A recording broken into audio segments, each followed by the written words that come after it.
Good morning, everyone. You know what time it is.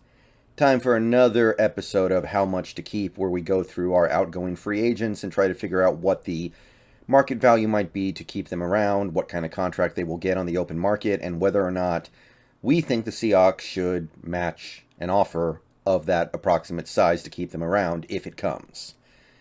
So, we're putting away the big guns. We already took care of the big guns. The way I see it, there were four outgoing free agents who were favored to command a contract north of 6 million a year, and we covered those guys. So now we're going to loop back around and take a look at the guys who are probably going to make a little bit less, possibly a lot less. Because for the players we're going to be talking about next, for the next several videos of this series, you could see them get like 5 million a year. But if a butterfly flaps his wings in Arkansas, I don't even know if they have butterflies in Arkansas, but they could end up getting like 1.5 million a year.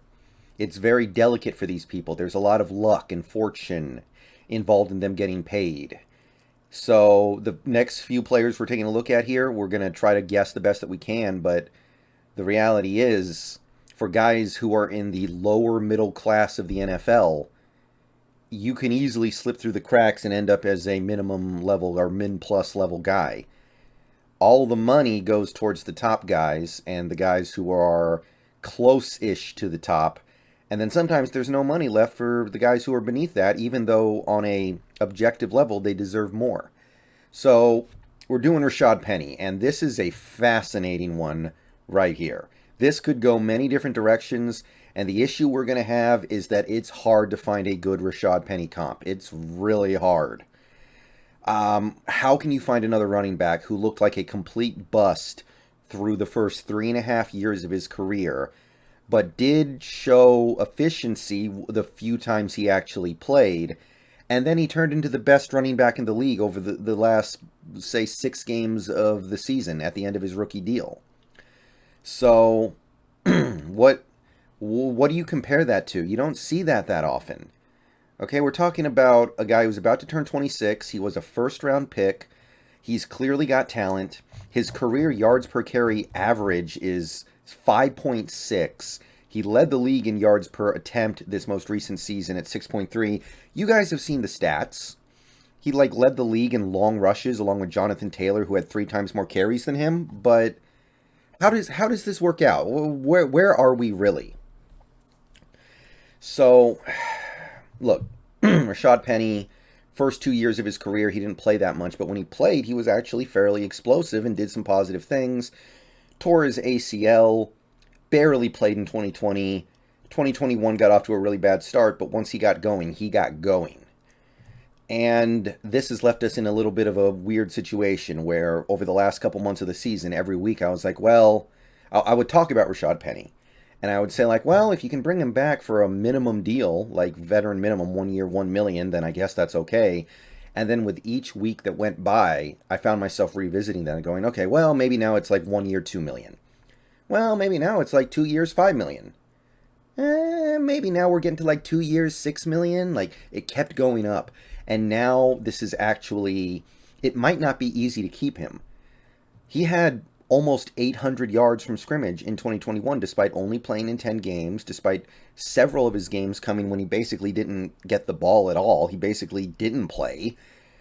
And he was dominant over the last 6 games. I mean, look at the last 6 games he played. And I'm even including this in the game against the Niners where he wasn't, sterling. But if you average the last 6 games out to a 17-game season, he would have had 2,000 yards rushing, plus another 140 receiving. 17 touch. He had a touchdown a game over the last 6 games of the year, and that's with 2 games where he didn't do a ton.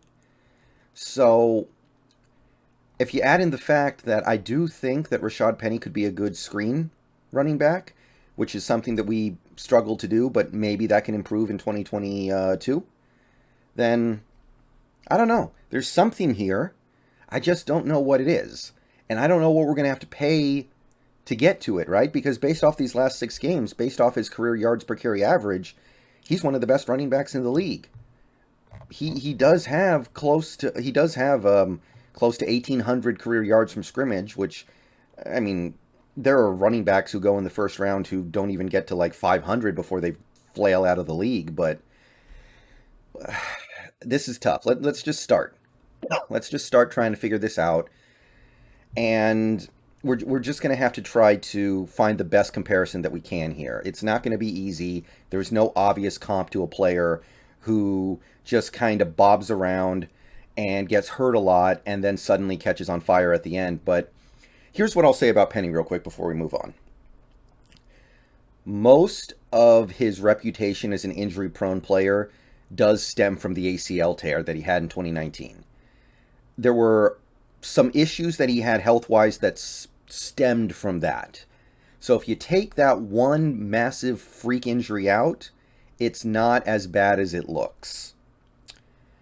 Okay, so running back contracts, sorted by average annual value. Got McCaffrey, obviously we're not comparing him there. Zeke, no. Kamara, no. Cook, no. Henry, no. Chubb, no. These are some of the most well-established running backs in the league. Joe Mixon, Aaron Jones, Melvin Gordon, these guys, they've been 1,000-yard rushers, some of them 1,400 yards from scrimmage in a season.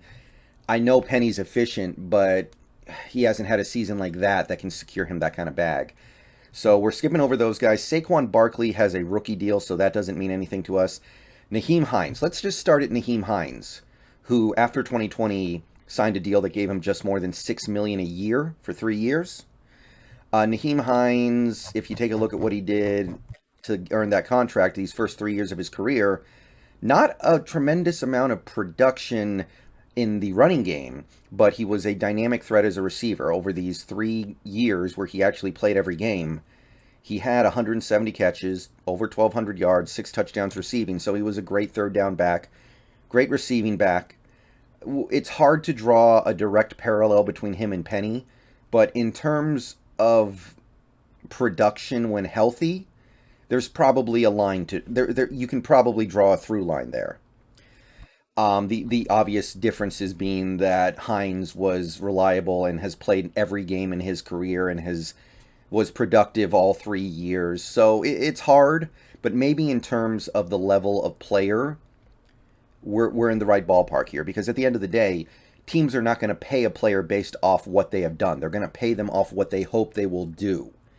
And while Penny hasn't done a lot, he did do a lot in the last 6 games. He is talented. We all know this. He was a first-round pick for a reason. Maybe this is a decent... maybe this is at least a start, right? I think that Nyheim Hines' durability and his flexibility as a player gives him a lot of credit that Rashaad Penny can't get, but maybe we're getting close. So let's keep going. Austin Eckler, no. Kareem Hunt. Maybe Kareem Hunt, in some weird way, is actually a decent comp. He signed 2 years, $6 million a year after 2019, and he's kind of in a weird circumstance too, because he was a phenomenal player for the first almost 2 seasons of his career. Then he got in trouble, got kicked off the Chiefs, ended up on Cleveland in 2019, and he played well enough to earn that 2-year contract, which I believe expires this offseason. Maybe this is like something you could kind of sort of compare to. Kareem Hunt was clearly very talented, but things got in his way. Maybe you could say the same about Rashaad Penny. But the thing is, Kareem Hunt had a borderline all-pro caliber year in 2017. Penny's not there. So I think we're still looking. Let's keep going. Tariq Cohen, no, he does some stuff on special teams. How about Kenyon Drake? 2 years, $11 million, $5.5 million per, signed after the 2020 season. What did he do in 2020? He had almost 1,000 yards, 10 touchdowns, almost 1,100 yards from scrimmage. 2019, he had over 1,000 yards from scrimmage. Like, the production here is pretty comparable. He was a little bit older, but not really when he signed that deal. We're getting somewhere, but this guy's got some 1,000-yard seasons in his ledger, and Penny doesn't even have an 800-yard season. So I feel like the production is we're not quite there yet. Okay, so let's keep going. Let's see, Christopher Carson. I mean, I'm not going to look at Chris Carson's stats because you guys all pretty well know his stats. But do you think that Chris Carson, a guy who ran for, who had over 1,000 yards from scrimmage, in what was it, 3 straight seasons? Was it? I think it was. Um, should Rashaad Penny get paid more than Chris Carson did in free agency? I know the cap's gone up, but can you really compare those two guys? I know Carson was an injury risk, but so is Penny. I know that Carson is a very specific type of running back, but hey, in some ways, I guess you could say Penny is too.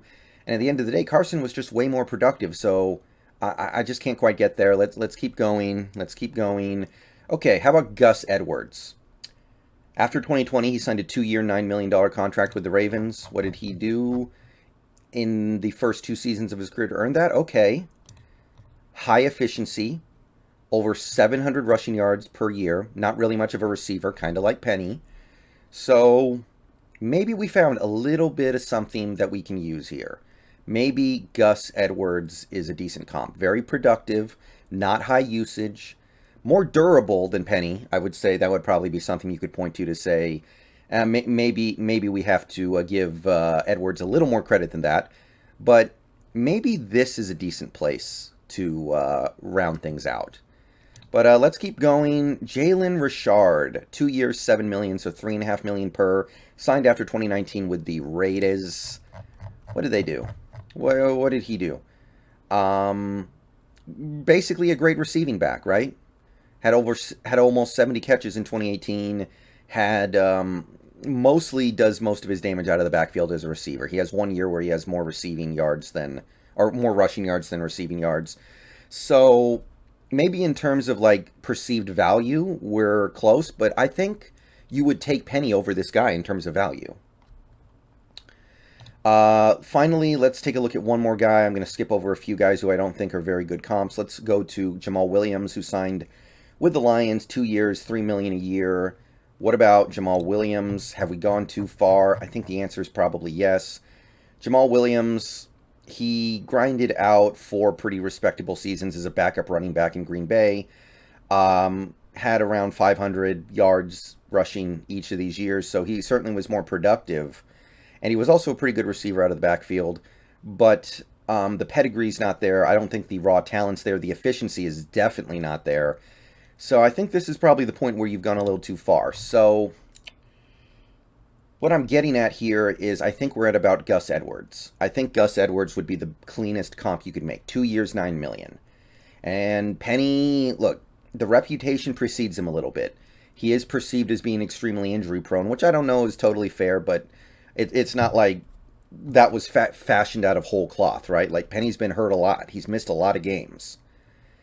So I think that a contract for Penny would be something like 2 years, $8 million. The cap went up a little bit, so maybe you're looking at 2 for $9. Am I willing to go there? I guess it's very close. I feel like if you went to like 2 for $10, I would have to kind of walk away at that point. But 2 for $8, sure, let's do it. He doesn't need to play in every game to be worth $4 million a year. He doesn't need to play in every game to be worth $4.5 million a year. So I'm going to say that Rashaad Penny's contract is going to look something like 2 years, $8 million, maybe like 8.5 or $9 million. And I would be willing to match that to keep him in Seattle. So that's my projection. Let me know what you guys think. This one's hard. This one's weird. But at the end of the day, if you're looking at a running back who doesn't even have 2,000 career yards from scrimmage, a guy who's been hurt almost as much as he's been unhurt, you wouldn't expect him to get the big bag, right? Like, there's got to just be a line in the sand people are going to draw for somebody who has played about half of his career, potential career NFL games. But there's going to be some money out there for him, I think.